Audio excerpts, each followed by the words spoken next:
I'm going to show you the technique of using inhalers, the right technique for using the inhaler.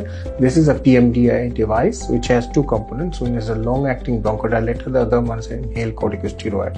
And the inhaled corticosteroid in there just goes in the airway, gets absorbed there. It's very little that gets absorbed in the body to cause any metabolic effects. It's a fairly safe inhaler to use. You attach it to this device. It's called a spacer device. And the way to use it is to first breathe out and then breathe in. Put your mouth in there, push this down, and then hold it for 10 seconds. This holding of 10 seconds is very important because the inhaler small particles get deeper into the small airway which needed. Sometimes the occlusion is at the small airways. So this inhaler is a vitally important tool to help in this kind of scenarios with this type of inhaler, which is a PMDI device. I'll show you the second puff again. So you breathe out, you press this and suck it in and hold it for 10 seconds again. You breathe out. So this is 2 puffs in the morning and 2 puffs at night. Usually this is how you would use it.